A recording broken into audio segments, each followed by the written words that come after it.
Graça e paz do Senhor Jesus. Eu quero hoje agradecer a todos que têm ouvido e têm me seguido. Eu tenho recebido algumas notícias, algumas mensagens de pessoas que eu amo muito e que me disseram que têm ouvido meus estudos. Isso me alegra, porque, como eu disse para você, se eu tiver uma única alma salva, não por causa de mim, mas por causa dessa palavra, por ouvir essa palavra através de mim, todo o meu trabalho já valeu a pena, porque o mundo inteiro não vale uma alma. Então eu agradeço de coração. Gostaria que vocês deixassem algum comentário que viu, que ouviu, que gostou. Isso me ajuda, me motiva. Não que eu vá desanimar de forma nenhuma, né? Não tenho essa intenção. Aliás, eu não vejo a hora de chegar no Novo Testamento, né?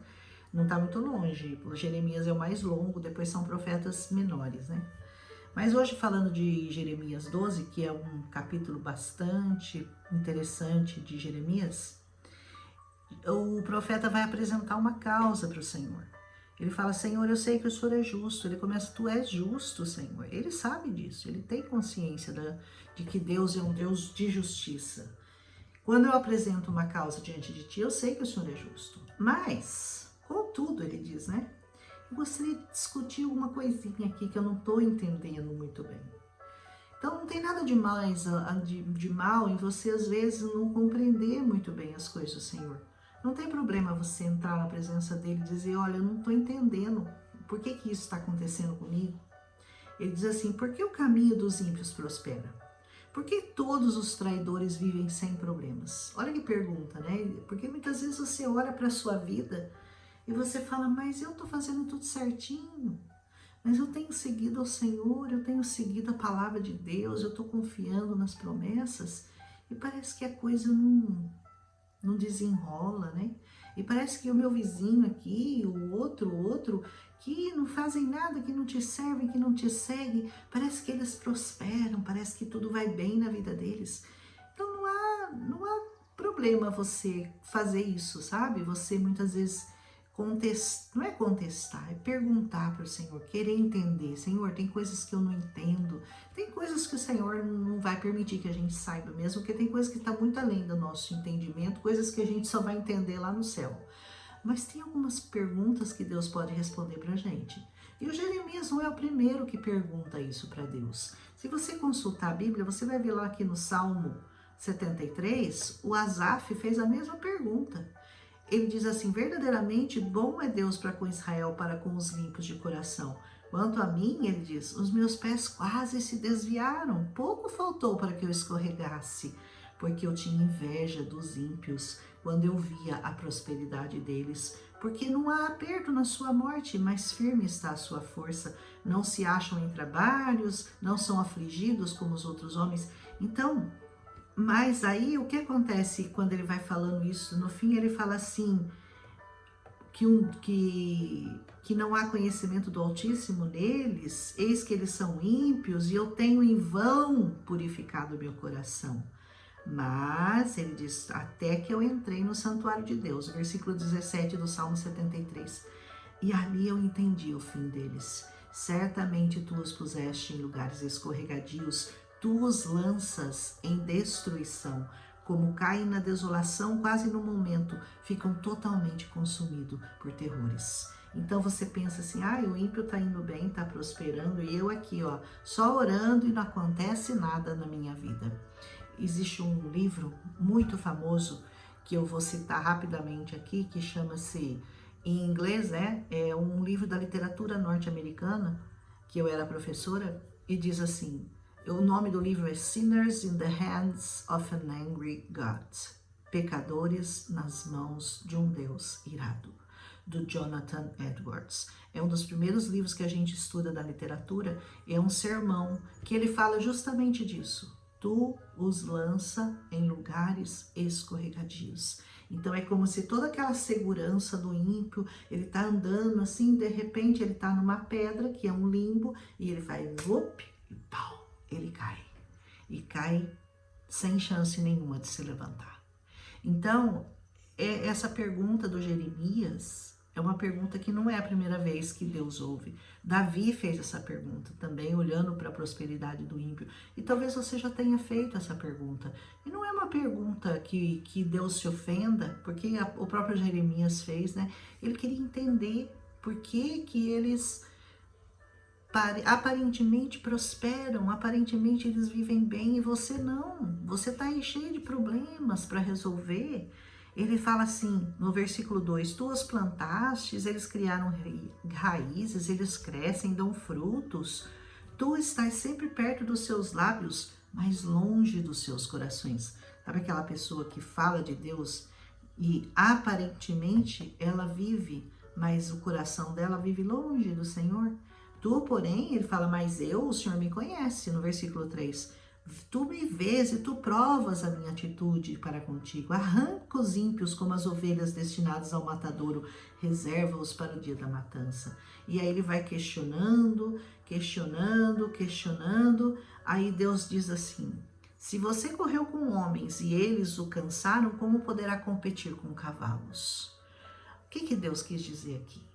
Se você está se afinando, se você está entregando os pontos e já questionando Deus, enquanto você ainda está num momento não tão ruim, imagina a hora que chegar um momento ruim de verdade na sua vida.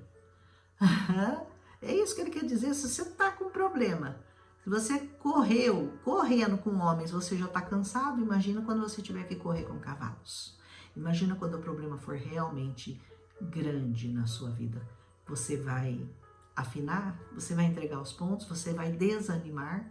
Ele diz assim, se você tropeça num terreno seguro, numa terra de paz, o que você fará nos matagais junto ao Jordão? Ou seja, se você ainda está numa terra que é boa, que tem um pouquinho de paz, como é a sua vida, o que vai ser de você a hora que vier a guerra, a hora que vier a matança, a hora que vierem os canhões contra você, os exércitos se levantarem contra você, tempos de fome, tempos de perseguição política, religiosa, seja lá qual for, você ainda está vivendo um tempo de paz e você já está reclamando, já não está aguentando? Ele diz assim, até mesmo seus irmãos e sua própria família traíram você e perseguem você. Aqui Deus estava lembrando ele de que o pessoal lá de Astote, da terra dele, também estava contra ele, perseguindo ele. Ele diz, não confie neles, ainda que eles digam coisas boas para você. Cuidado com o que você ouve da boca do ímpio, viu? Ele pode te adular, mas na verdade, e Jeremias se justificando aqui, eu abandonei minha família, deixei minha propriedade, o povo da minha propriedade tornou-se para mim como um leão na floresta, ou seja, eu sou perseguido pelos meus. Até os meus próprios parentes, os da minha cidade, me perseguem. Ele ruge contra mim, ele diz, o povo da minha propriedade tornou-se para mim como uma toca da hiena, sabe, que arma armadilhas contra ele. Reúnam todos os animais selvagens, tragam-nos para o banquete, e como se eles estivessem preparando um grande banquete com a carne do Jeremias, para que ele fosse engolido por aqueles animais. Ele diz, a minha vinha foi destruída por muitos pastores que pisotearam a minha propriedade, tornaram a minha preciosa propriedade num deserto devastado.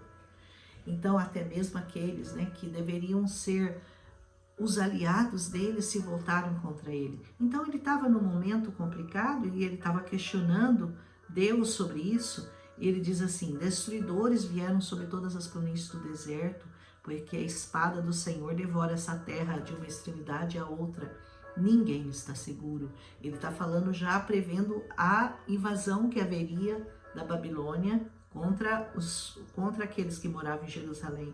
Semearam trigo e colheram espinhos. Cansaram-se de trabalhar para nada produzir. Estão desapontados com a colheita por causa do fogo da ira do Senhor. Não era assim que ele se sentia?